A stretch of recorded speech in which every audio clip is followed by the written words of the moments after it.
Mute हो, mute हो, mute हो, म्यूट हो। माफ कीजिएगा, माइक बंद था। दरअसल जिस तरह से विपक्ष का माइक बंद कर दिया जा रहा है संसद के अंदर, उसी तरह से शायद, और इसी बात को लेकर डर जो है विपक्षी पार्टियों को भी और आम जनता को भी था कि जब सदन की कार्रवाई शुरू होगी तो माइक कहीं बंद ना कर दिया जाए। और आज पहले ही दिन जब विपक्ष की बोलने की बारी आई तो सदन की कार्रवाई शुरू होते ही राहुल गांधी का माइक ऑफ कर दिया गया, क्योंकि नीट पेपर का मुद्दा अब सरकार के गले की फांस बन चुका है।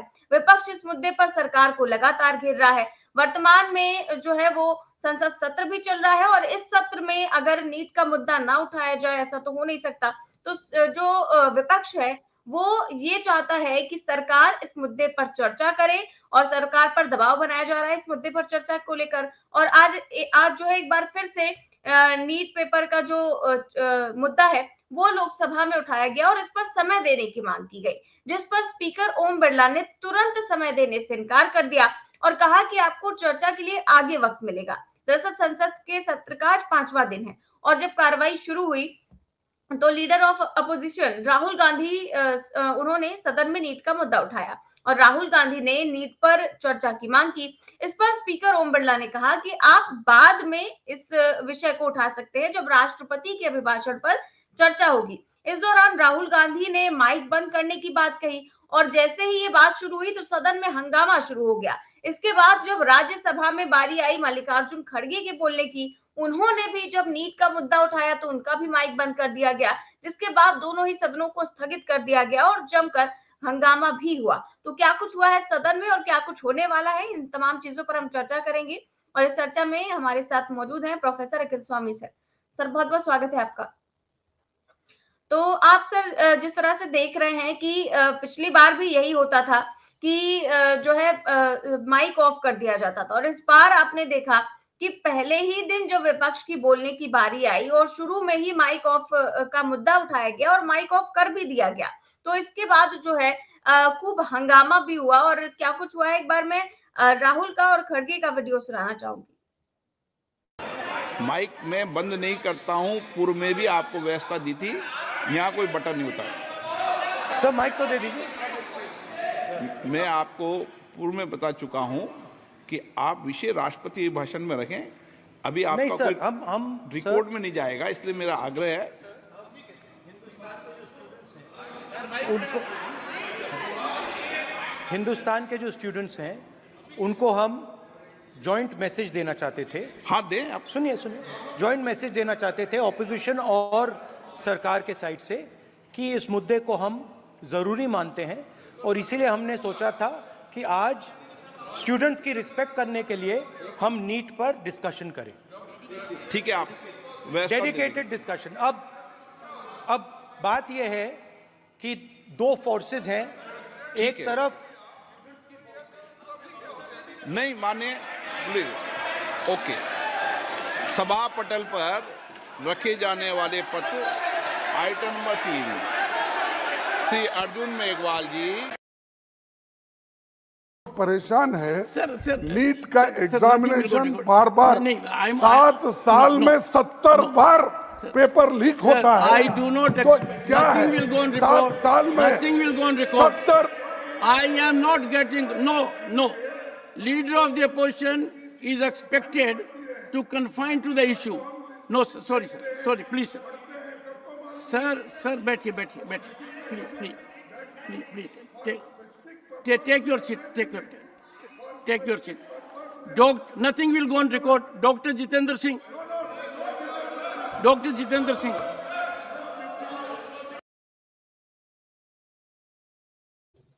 तो आपने देखा कि इसी तरह से जो माइक है वो बंद कर दिया जाता है विपक्ष का, जबकि इस देश का सबसे जरूरी मुद्दा, सबसे बड़ा मुद्दा इस वक्त जो है उस मुद्दे को उठाया जा रहा था विपक्ष के द्वारा। ना तो बाहर सरकार सुन रही है, ना ही सदन के अंदर सुन रही है। ये पिछले वाला रवैया ही फिर से अपनाया जा रहा है राज्यसभा में भी और लोकसभा में भी। क्या कहेंगे सर? देखिए, ये वो लोग हैं जिन्होंने इमरजेंसी की बात की थी। महामहिम ने भी इमरजेंसी की बात की थी, स्पीकर ने भी इमरजेंसी की बात की थी और मौन भी रखवाया था और दुख भी व्यक्त किया था। इमरजेंसी में हुआ क्या था? इमरजेंसी में लोगों की आवाज को रोका गया था, लोगों को अपनी बात कहने से रोका गया था और उसका फल भुगता था इंदिरा जी ने, क्योंकि 77 का इलेक्शन इसलिए हारी थी क्योंकि उन्हें पता ही नहीं चला कि जमीन की स्थिति क्या है। अरे सभापति महोदय, आप भी तो वही कर रहे हैं, आप भी तो आवाज रोक रहे हैं और लीडर अपोजिशन की आवाज रोक रहे हैं, लोकसभा में भी रोक रहे हैं और राज्यसभा में भी रोक रहे हैं। अरे हमारे जैसे सामान्य जनता की आवाज अगर रुक जाए तो बात समझ में आती है। अरे आप तो उस आदमी की आवाजें रोक रहे हैं जो 22-22 लाख 20-20 लाख लोगों को रिप्रेजेंट करता है, लीडर अपोजिशन है, इसका हमारे हिंदुस्तान की 40% जनता को रिप्रेजेंट करता है, उस आदमी की आवाज आप रोक रहे हैं। तो ये इमरजेंसी नहीं है क्या? फिर कहते हैं अघोषित इमरजेंसी नहीं है, यही तो अघोषित इमरजेंसी है। देखिए मैं, चलिए निधि एक बड़ा क्रूड एग्जाम्पल आपको देता हूं। मान लीजिए मेरे घर का नियम है कि हम उठेंगे, हम स्नान करेंगे, पूजा करेंगे, तब किसी काम को अटेंड करेंगे, ये जो प्रक्रिया की बात करते हैं, अगर मान लीजिए ऐसा है और हमारे घर के किसी बुजुर्ग का या किसी का स्वास्थ्य अचानक बहुत ज्यादा खराब हो जाए, तो क्या प्रक्रिया का पालन करेंगे? क्या नहाएंगे, पूजा करेंगे, उसके बाद उसको हॉस्पिटल ले जाएंगे अगर किसी को हार्ट अटैक होगा तो? अरे उस समय तो इमरजेंसी में सारी प्रक्रियाओं को रद्द करते हुए हमें बुजुर्ग को हॉस्पिटल ले जाना होगा, वो हमारी पहली प्राथमिकता है। आज देश के इतने ज्यादा युवा बच्चों के सपनों पे खिलवाड़ हो रहा है, जो राहुल गांधी ने कहा, आपने 2 मिनट का मौन करा दिया, आपने निंदा प्रस्ताव करा दिया, सबसे बुलवा दिया इमरजेंसी के बारे में। अरे अगर 15-20 मिनट की इसमें यह बात हो जाती और प्रधानमंत्री एक स्टेटमेंट दे देते कि नीट के बारे में, यूजीसी नेट के बारे में, यूजीसी ये नीट पीजी के बारे में और बाकी जितने भी एनटीए ने एग्जामिनेशन कराए सारे के सारे लीक हुए हैं, बल्कि एक एग्जामिनेशन को लीक करने वाले को तो, गुजरात के वाले को तो अमेरिका भगा दिया गया है। तो ये तो आप हिंदुस्तान में सबके सामने एक नजीर पेश कर रहे हैं सभापति महोदय कि इमरजेंसी जिन लोगों ने नहीं देखी, देश की 70% जनसंख्या ने तो इमरजेंसी नहीं देखी, आप उनको इमरजेंसी दिखा रहे हैं। यही तो इमरजेंसी में हुआ था। आज के तारीख में पत्रकारिता पे आप कंट्रोल करना चाह रहे हैं, आप यूट्यूब पे कंट्रोल करना चाह रहे हैं। अगर कोई पत्रकार कोई असली खबर दिखा देता है उसको जेल भेज देते हैं। बच्चों को आपने देखा किस प्रकार से लाठीचार्ज हुआ है वहां पे एनएसयूआई और यूथ कांग्रेस के लोगों के ऊपर। अरे यही तो इमरजेंसी के अंदर हुआ था, और हुआ क्या था? यही इमरजेंसी तो आप हमें दिखा रहे हैं। मुझे ऐसा लगता है निधि, मोदी जी ने यह कहा है सभापति महोदय से कि मेरे पे बहुत ज्यादा अटैक्स हो रहे हैं, कहीं पुल टूट रहे हैं, कहीं एयरपोर्ट। अब आपने देखा जबलपुर एयरपोर्ट में, नवनिर्मित एयरपोर्ट में जिसका मोदी जी ने उद्घाटन किया था, एक बड़ा खंबा गिरा और कार के अंदर बैठे एक टैक्सी ड्राइवर की मौत हो गई। वहीं आपने फोटो सोशल मीडिया पे देखी होगी। दिल्ली के अंदर अडानी एयरपोर्ट के अंदर पानी बरस रहा है, गिर रहा है, जिसका उद्घाटन अभी थोड़े दिन पहले हुआ था। बिहार में रोज पुल गिर रहे हैं। अरे ये जो सब स्टैंडर्ड मसाले, अरे आप उनके मुगलों की बात करते हो, 300, 400 साल पुराने जो उनकी इमारतें हैं आज बुलंद खड़ी हैं, उनमें पानी नहीं छू रहा है। और मोदी जी जो आपके गुजरात के कॉन्ट्रैक्टर्स ने ये इमारतें बनाई हैं, वो 1 महीने के अंदर छू रही हैं, वो पुल गिर रहे हैं। तो तुम मुगलों से कैसे बेहतर हो? अरे कम से कम 300 कुतुब मीनार बनी है, कितने साल हो गए, लाल किला बना है, ताजमहल बना है ना अक्षुण, उनमें तो पानी नहीं छू रहा है। और तुम्हारी इमारतों में तो पानी छू रहा है, क्योंकि तुम उसमें घूस खा रहे हो, तो उसमें पैसा खा रहे हो और हिंदुस्तान की जनता को बेवकूफ बना रहे हो। तो वास्तविकता में राहुल गांधी को और खड़गे साहब को जिस प्रकार से रोका गया है, क्या सभापति हैं ये? संविधान की कसम खा के शशि थरूर निकल रहे हैं, संविधान पे टिप्पणी कर रहे हैं। मैं तो निधि आपसे भी कहूंगा, 4 PM का कार्यक्रम शुरू करते समय सबसे पहला आपको स्टेटमेंट बोलिए, आप और मैं, जय संविधान। हमारे लिए संविधान ही हमारे सुख का कारण है और हमें बाबा साहब भीमराव अंबेडकर को प्रणाम करते हुए अपने हर कार्यक्रम को शुरू करना चाहिए। ये बात जनता तक पहुंचनी चाहिए। और जिस प्रकार से सभापति महोदय ने हुड्डा जी के साथ बदतमीजी की है। दीपेंद्र हुड्डा यंग होंगे, आपसे उम्र में कम होंगे, लेकिन संसदीय इतिहास में आपसे सीनियर हैं। और उस आदमी ने क्या कहा था? उसने केवल यह कहा था कि भैया अगर हम लोग इसकी बात कर रहे हैं संविधान की, तो इसमें आपको बुरा मानने की क्या आवश्यकता है? किस बदतमीजी से उस आदमी ने बात की है?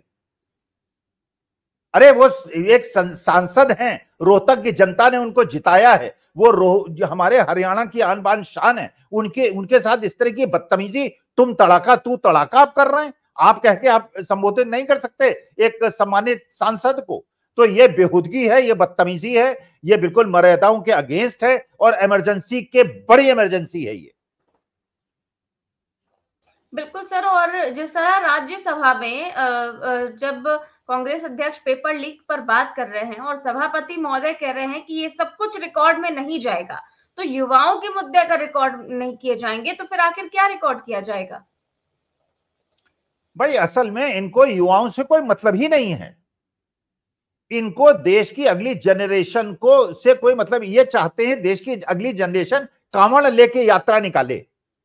अरे मेरे को कांवड़ से कोई परेशानी नहीं, हिंदू हूं, सनातनी हूं, मुझे भगवान की प्रार्थना और कांवड़, लेकिन उनके बेचारों के बाद नौकरी तो हो, उनके माँ बाप के आत्मा शांत तो हो कि उन्होंने अपने खेत बेच बेच के अपना पेट काट काट के अपने बच्चों को पढ़ाया है, और उसके बाद अगर वो कांवड़ लेके जाते हैं तो सही बात समझ में आती है कि चलो पेट भरा हुआ है, शादी हो गई है, गृहस्थ जीवन का पालन कर रहे हैं, माँ बाप की सेवा कर रहे हैं, घर में पैसा आ रहा है, घर में समृद्धि आ रही है, घर के अंदर रंग रोशन हो रहा है, सब कुछ ठीक ठाक हो रहा है।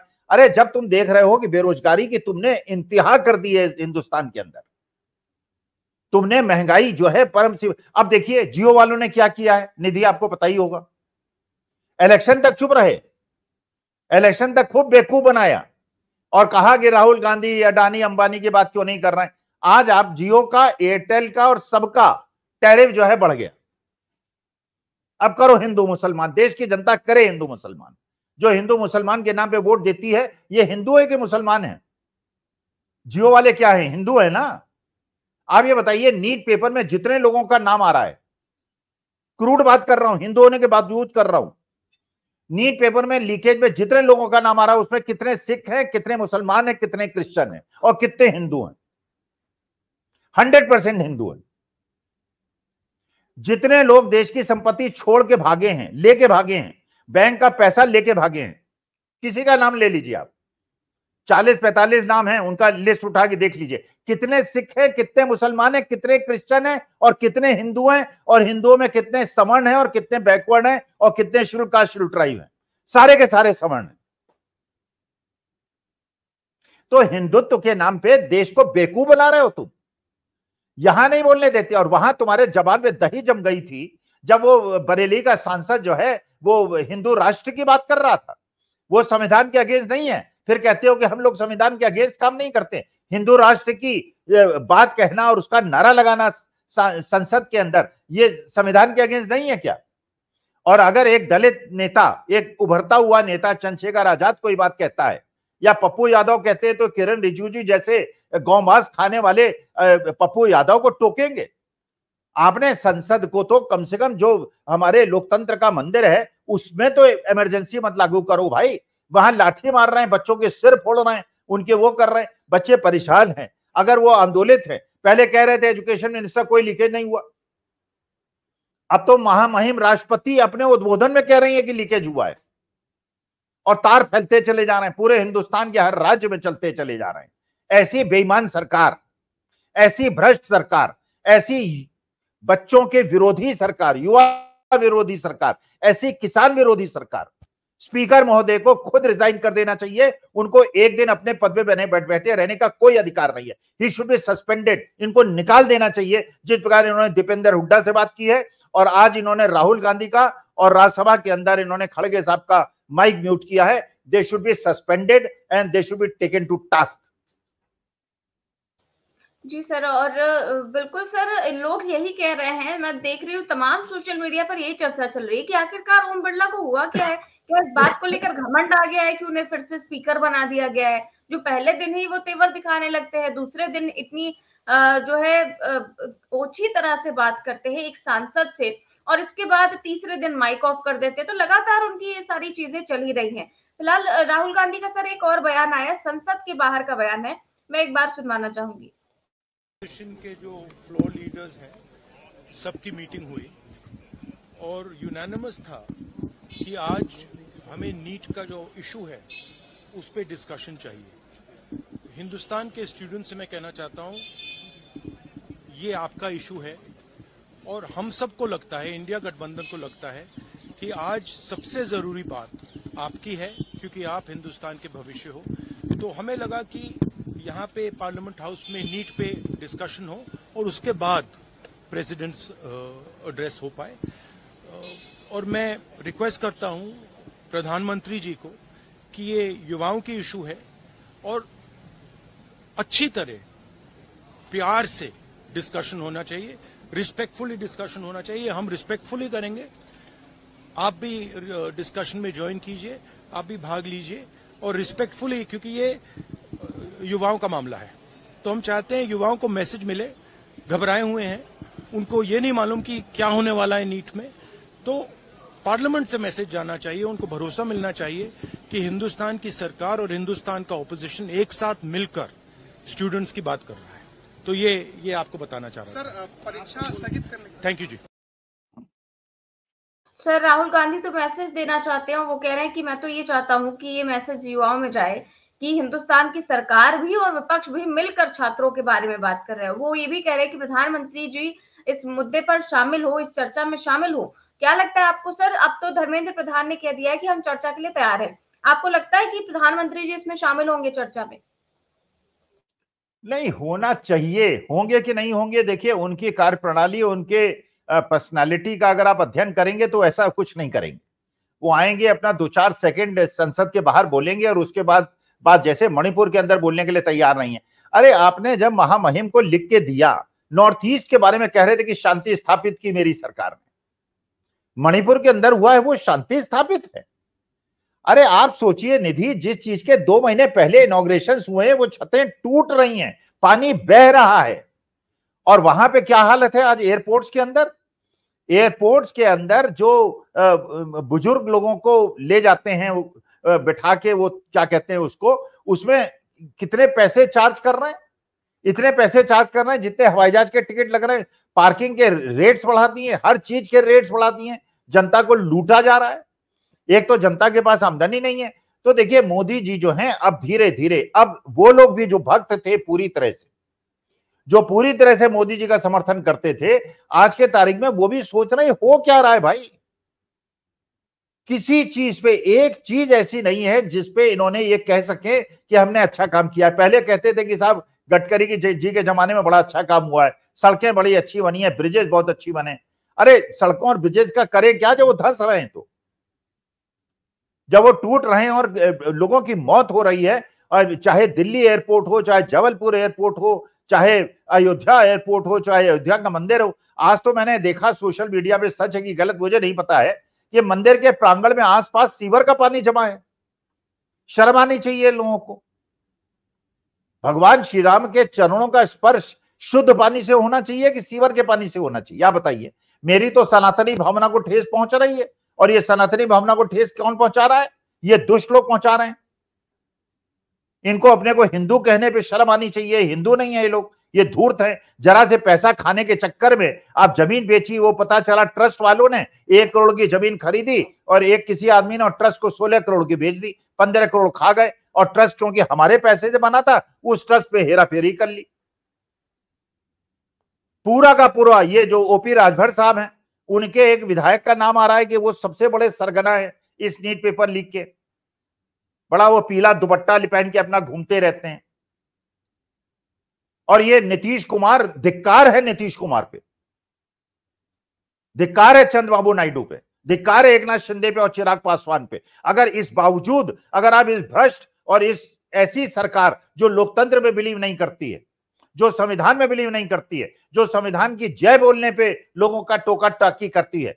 अरे संविधान पे क्यों नहीं जय बोलेंगे? सब बोलेंगे। पूरे हिंदुस्तान के हर आदमी को सुबह उठ के जय संविधान बोलना चाहिए। और संविधान पे एक किसी ने इधर उधर किया, रिजर्वेशन तो आपने खत्म कर ही दिया है, सारा प्राइवेटाइज करा के। जब सरकारी नौकरियां नहीं तो रिजर्वेशन कैसे होगा? और ओबीसी और शेड्यूल कास्ट शेड्यूल ट्राइब को बात समझ में नहीं आ रही है।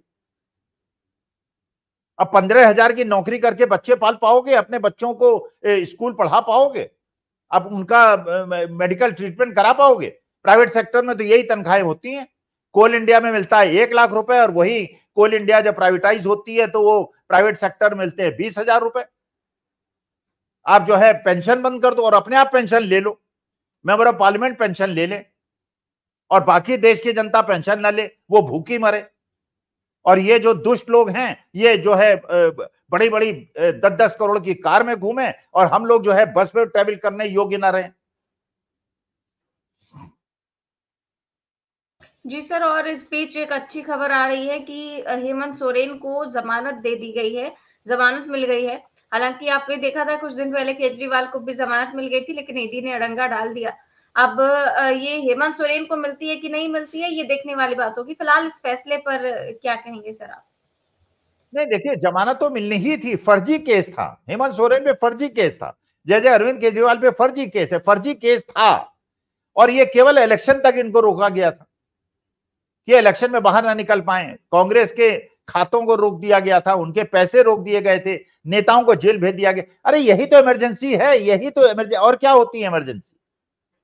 कितने महीने, 4 महीने से हेमंत सोरेन जेल पे हैं, 4 महीने में प्रूव नहीं कर पाए। जमीन का मामला था ना कि जमीन में हेरा, अरे जमीन के मामले तो आधे घंटे में क्लियर होते हैं कि फ्रॉड हुआ है कि नहीं हुआ है। उसमें 4 महीने जेल में और वो हमको रिमांड में दे दीजिए, अब इनको कस्टडी में दे दीजिए। अरे क्या पूछ रहे थे भाई?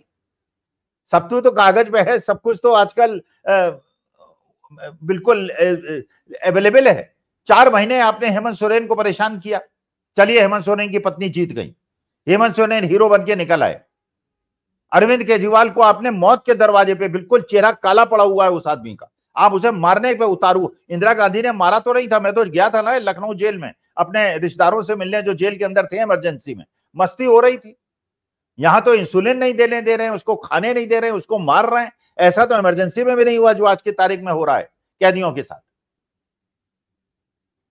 जी सर। सर, जिस तरह से माइक बंद किया गया है उस पर तमाम नेताओं के बयान सामने आ रहे हैं और अब जो है गौरव गोगोई उनका बयान सामने आया है। मैं एक बार बयान सुनाती हूँ। ये है कि जिस समय राहुल गांधी जी ने ये गुजारिश की कि आज के दिन सत्ता पक्ष और विपक्ष दोनों मिलकर देश के युवाओं को एक संदेश दें कि नीट के इस मुश्किल घड़ी में हम उनके साथ हैं, उसी समय सत्ता पक्ष ने उनकी माइक बंद करके बच्चों की आवाज को दबाने की कोशिश की।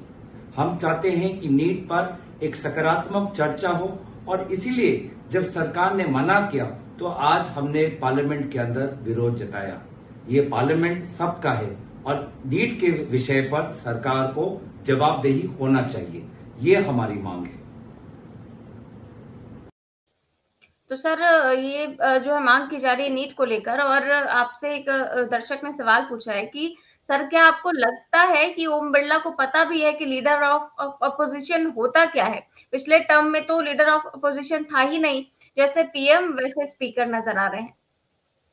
अरे पता सब है ओम बिरला को, सब कुछ पता है, सब कुछ पता है। उन्हें यह भी पता है कि इमरजेंसी अगर इस प्रकार की देश में आ जाएगी, मान लीजिए भगवान ना करे कि देश के ऊपर कोई इसमें वो हो जाए, किसी प्रकार की स्थिति पैदा हो जाए, तो संसद उसको डिस्कस करेगी या ये अभिभाषण, राष्ट्रपति महोदय के अभिभाषण पे धन्यवाद प्रस्ताव डिस्कस करेगी? इमरजेंसी होती है, ये इमरजेंसी है। देश के बच्चे इस समय पीड़ा में हैं। आपने चलिए किसानों की पीड़ा को नहीं सुना, आपने अग्निवीर में बच्चों को बर्बाद कर दिया, उनके जीवन को बर्बाद कर दिया, उनके कैरियर को बर्बाद कर दिया, आपने नहीं सोचा। आपने सब कुछ अडानी अंबानी को देके हमारी देश की अर्थव्यवस्था की ऐसी की तैसी कर दी। चलिए वो सब, अरे आप ये अगर देश की जनता से आपको मतलब नहीं है तो किस चीज अभिभाषण, ये प्रक्रियाएं इंपॉर्टेंट हैं कि देश की जनता इंपॉर्टेंट है? जनहित से बड़ी कोई चीज नहीं है। अगर जनहित में आप कोई काम करते हैं तो वो बाद में कोर्ट भी उसमें आपको लाभ देता है, कहता है कि नहीं ठीक है, आपने लार्जर हित में, देश के हित में आपने वो कदम उठाया था। तो इसलिए बिल्कुल ये स्पष्ट बात है, ओम बिरला को सब कुछ पता है, लेकिन ओम बिरला एक कठपुतली हैं। He is a puppet, he is not a speaker, he is a puppet. और इस पपेट के तार जो हैं वो नंबर 1 पे नहीं है, नंबर 2 पे हैं। नंबर 1 आज मुखौटा रह गए हैं और नंबर 2 देश की राजनीति को चला रहा है। बिल्कुल ठीक बात है सर, लेकिन ये जो है आरोप चाहे जितना लगा लिए जाएँ, कितनी भी बात कर ली जाए, लेकिन ये चीज़ें खत्म होने वाली नहीं है। और एक बार मैं देख रही हूँ कि धर्मेंद्र प्रधान का बयान सामने आया है और वो विपक्ष पर आरोप लगा रहे हैं कि विपक्ष छात्रों को ना भड़काए, विपक्ष देश को जो है गलत रास्ता ना दिखाए, हम चर्चा के लिए तैयार हैं और वगैरह-वगैरह। यहाँ पर विपक्ष गलत रास्ता दिखा रहा है या फिर वो तो छात्रों की आवाज़ उठा रहा है? नहीं, विपक्ष का क्या, विपक्ष की नीट पे बैठा था क्या? राहुल गांधी नीट पे बैठे थे या दीपेंद्र हुड्डा नीट पे बैठे थे? अरे वो तो जो अपोजिशन तो वो बात कह रहा है जो देश की जनता परेशान है। आप बताइए निधि, अगर आपने ये एग्जाम दिया होता, 2 साल आपने अपने जीवन के खपाए होते, माँ बाप के पैसे खर्च करके आपने पढ़ लिख के मेहनत की होती और आपको पता चलता कि वो बच्चे 720 नंबर लेके आए हैं जो इंटरमीडिएट पास नहीं कर पाए, आपको पता चलता कि वहां पे पेपर बेचे गए 50-50 लाख में। एक दिन पहले पेपर केवल एक जगह लीक आउट नहीं हुए हैं, दसियों जगह लीक आउट हुए हैं, आपकी मानसिक स्थिति क्या होती? और मैं अगर आपका बुजुर्ग हूं और आप अगर परेशान हैं निधि, तो मेरा कर्तव्य नहीं है कि आपके साथ खड़ा हूं। भड़काने का क्या मामला है? ये 17-18 साल के बच्चे जो हैं ये भड़काने वाले हैं, इनको अपना हित नहीं पता है, इनके माँ बाप इनसे नहीं कह रहे हैं, इनके माँ बाप परेशान नहीं है क्या?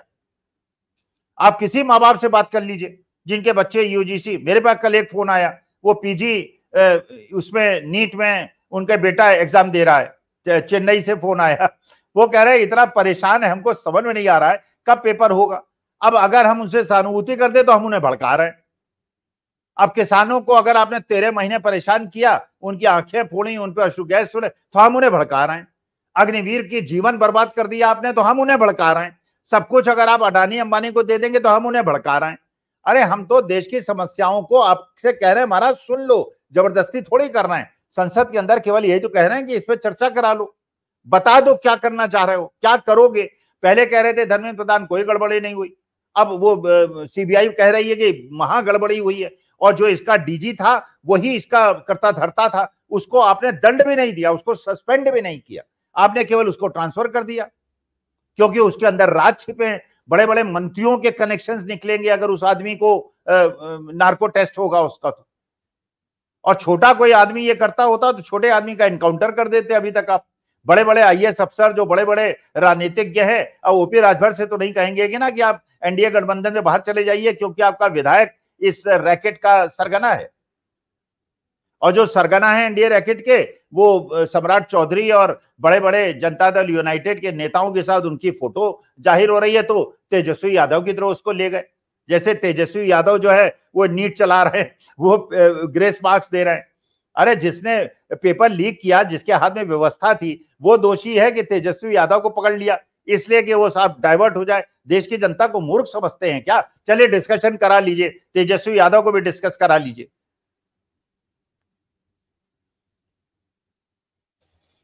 बिल्कुल सर, और ये लोकसभा अध्यक्ष और राज्यसभा के सभापति जो हैं, उनका संवैधानिक और नैतिक कर्तव्य है कि वो निष्पक्ष रहें, उनकी जो है वो सबकी बातें सुने। लेकिन अफसोस है, ऐसे में आपको लगता है कि देश का हर व्यक्ति, हर शख्स और विपक्ष, ओम बिरला और जगदीप धनखड़ जी हैं, उनके कार्यकाल को हमेशा के लिए याद रखेगा? नहीं, हम तो पूरे पिछले 10 साल के कार्यकाल को याद रखेंगे। हम तो मोदी जी को भी याद रखेंगे, हम तो अमित शाह जी को भी याद रखेंगे, हम तो राजनाथ सिंह की कठोर निंदा को भी याद रखेंगे, हम तो नितिन गडकरी की जो बीच बीच में अपना बाएं दाएं बोलते रहते हैं और फिर वहीं जाके बैठ जाते हैं, उनको भी याद रखेंगे। हम तो नीतीश कुमार, चंद्रबाबू नायडू को भी याद रखेंगे, हम तो ओम बिरला जी को भी याद रखेंगे, हम सबको याद रखेंगे। क्योंकि मैं जवान था, मैंने इमरजेंसी में इतनी दुर्दशा नहीं देखी थी, हमने लिंचिंग नहीं देखी थी। निधि अपने पिताजी से पूछ लीजिएगा, उस जमाने में लिंचिंग नहीं होती थी, झगड़े होते थे। अब तो लिंचिंग होती है, धर्म के आधार पर लिंचिंग होती है, जबरदस्ती लोगों से धर्म के नारे लगवाए जाते हैं। अरे तुम यहाँ पे हिंदू अगर मेजोरिटी में हो, मैं हिंदू अगर मेजोरिटी में हूं और मैं मुसलमानों और सिखों से जय श्री राम कहलाऊंगा, कल दुबई घूमने जाऊंगा और वहां पे कुवैत वाले मुझसे कहेंगे कि अल्लाह अकबर कहो, तो मेरा क्या हाल होगा? अरे पूरे हिंदुस्तान, पूरे वर्ल्ड में क्या केवल हिंदू हैं क्या? तो ये सामंजस्य से मिलजुल के नहीं रहना पड़ेगा। इतनी छोटी सी बात तुमको समझ में नहीं आती है? तो असली मुद्दा है, याद तो हम इस पिछले 10 साल को करेंगे और देश की जनता से भी पूछेंगे, महाराज इतना होने के बावजूद, इतनी महंगाई के बावजूद, इतनी बेरोजगारी के बावजूद, इतनी मूर्खतापूर्ण निर्णयों के बावजूद जीएसटी के बावजूद, नोटबंदी के बावजूद, तालाबंदी के बावजूद अगर तुमने 240 सीटें दिला दी तो भैया तुम्हारी बुद्धिमत्ता को मैं प्रणाम करता हूं। बिल्कुल ठीक बात कह रहे सर आप, और आशा जनता से ही थी और जनता ने वाकई इस बार थोड़ा कुछ जनता ने जो है निराश तो किया है। बहुत बहुत शुक्रिया सर आपका आज की चर्चा के लिए। तो आप देख रहे थे आज की चर्चा, जिस तरह से विपक्ष का पहले ही दिन माइक ऑफ कर दिया गया और यहाँ राज्यसभा में मल्लिकार्जुन खड़गे का और लोकसभा में राहुल गांधी का, इस पर हमने चर्चा की। कैसी लगी आपको चर्चा, हमें कमेंट बॉक्स में जरूर बताएं। चैनल को सब्सक्राइब भी करें और ज्वाइन भी। नमस्कार।